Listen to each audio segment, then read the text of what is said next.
Hi friends, welcome to English Today channel. Okay, and today's class we are going to learn how to frame questions for the statements given. Suppose somebody is giving you, in your conversation, somebody is giving you the answers. So you have a doubt. Again, you wanted to ask questions. How to ask questions, what word to use, how to frame the sentence, and how to frame the question. That's what we are going to learn in today's class. Are you ready? Yes. Now frame questions for the statements. Now you have 8 statements given. So now we have to frame the questions for the statements. So it will help you in framing the questions to the statements what are given to you. And this is also will be useful for the students who have the examination in the English. Okay. So now you can see these 8 statements and you can try and then I'll give you the answers. The first statement is, I found the snake in the ground. So what is the word you have to start with while asking the question? And while framing the question, you have to, the very important thing what you have to observe is whether the statement is in the present tense, past tense or future tense. So this is very important. So suppose now you see here, I found. The verb is found. What is the meaning of found, or what is the present tense for the verb found? It is find. Okay, you are able to understand. So I found the snake in the playground. So this is past tense. Now when you frame the question, you have to keep it in mind. This sentence is a past tense so that you don't go wrong anyway. Okay. Now I found the snake in the ground. So you want to know the place. So in order to know the place, what you have to start the question with? Where? Okay, see, where did you find? Now see students, now when you get the word did, you have to use the present tense of the verb. So did plus find will become found. You are able to understand? If I write did plus find, that means you are saying found. Now when you are framing a question, where did, you have did in the question. So where did you find, only you have to use the verb in the present tense, not past. So where did you find the snake? I found the snake in the playground. Where did you find? I found the snake in the playground. So hope you understood this. Now let's go to the second statement. The accident took place at 10:45 p.m. last night. And this sentence is also put in past tense. Took. See the verb? Took place.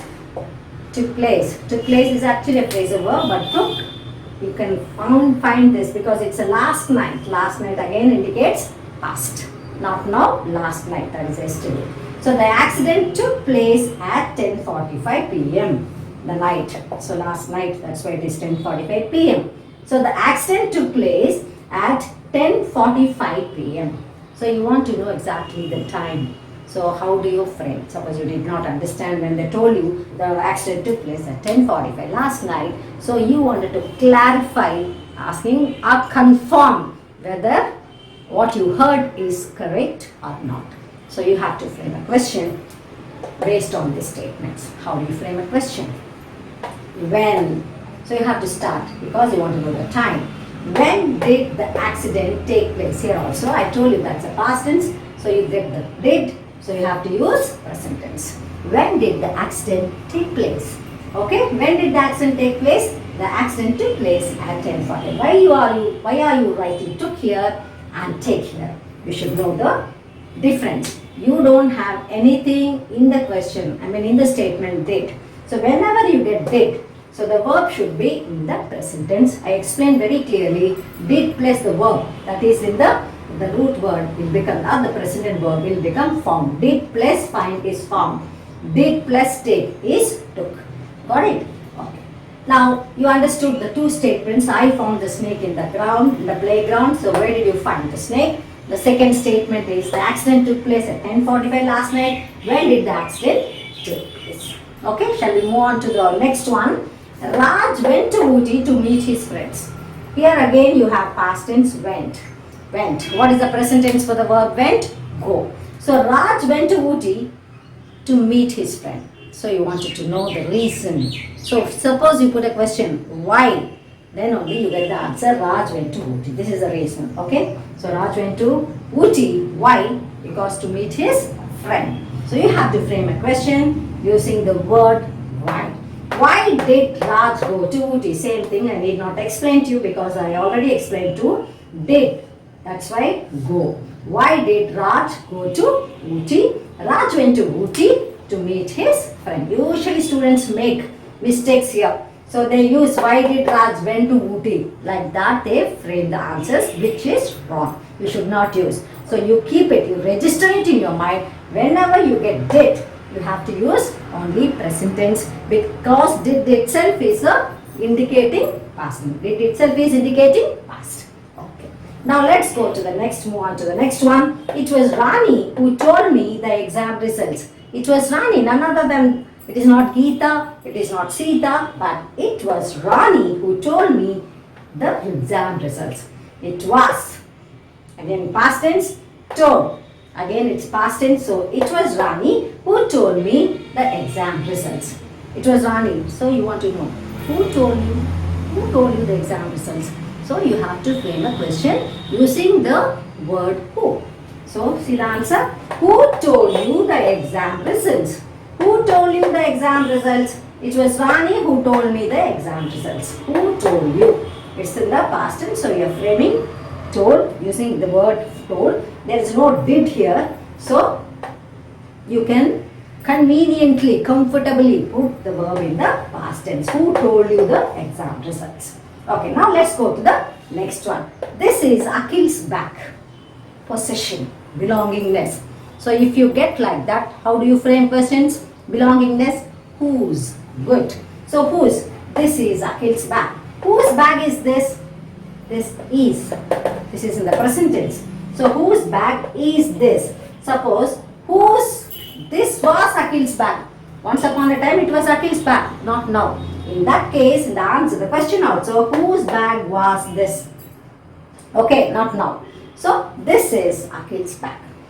You got it? So you have to be very careful whenever you are making a statement or answer, it should tally. If the verb is in the present tense, your answer should be in the present tense. That means your question is in the present tense, your answer should be in the present tense. If your question is in the past tense, your answer should be also in the past tense. Okay, got it? Okay, now next go to the next question. So this is Akhil's bag. Whose bag is this? I think you understood this.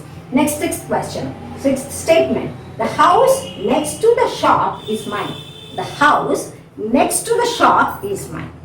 So you will keep some sort of signs, right? So to have your memory. So you say, yeah, I found a hospital there. Next to that there's a school. And after that only I think it is Ravi's house. It's green in color. So many associations you keep to remember the place exactly. Now see here, the house next to the shop is mine. So you want to come to my house, it will be exactly next to the shop. That's what this statement says. Okay, now how to frame a question using this statement? So the house next to the shop is mine. Which is your house? Which is your house? Now there are so many houses. Which is your house? You don't worry about it because my house is next to the shop. Okay, so this we are using the word which and framing a question. Now I go to school by bus. Usually, you know, the school students they take bus because school bus will be there, or sometimes private bus also you can use. So the statement says I go to school by bus. I go to school by bus. Okay, now you have to frame a question. Can you try? I go to school by bus. Now go is in which tense? It is again in the present tense. So I go to school by bus. Then you wanted to ask a question. How do you ask a question? How do you go to school? How? Because I take the transport, I go by bus. So how do you go to bus? How do you go to, how do you go to school? How do you go to school? I go to school by bus. Alright. So this sort of things, if you practice this sort of asking questions, and definitely whenever you meet a person, you want to ask him some question, automatically you know, oh, this is the reason, so I have to ask this how, and this is what. Okay, so whenever you have a reason, you have to ask them why, and gave you a very clear tabular column in your previous video. You can check that, where to use where, when, why, all that it is indicated very clearly in that video. Okay, last one, last statement. The 8 parts of speech are noun, pronoun, verb, all the 8 parts of speech. They are this. This is what the answer says. Now you have to frame a question. So, using what? What are the 8 parts of speech? What are the 8 parts of speech? The answer is the 8 parts of speech are noun, pronoun, verb, etc. etc. So, these are the questions what you can frame for the statements given. So, you can even try vice versa. So, where did you find the snake? You find a different answer. I found the snake in the garden, like that. Okay, you change so that it will be a drilling exercise for you and you can know more. So next one, the statement, Raj went to Ooty, or you can even say Raj went to Delhi to meet his friend. So Raj went to Delhi to buy a car or something like that. You can change this, so it will improve. You can improve your vocabulary by just making small changes, but the structure should be the same so that you will learn the structure better. So the 8 parts of speech are noun, pronoun, all that 8 parts of speech you know very well. So what are the 8 parts of speech? What? Okay, what means the answer is these are. Okay, got it? So all these 8 are very clearly indicated. It will be very useful to you. You see this video once again and you change the words here and there. Again you start playing the questions.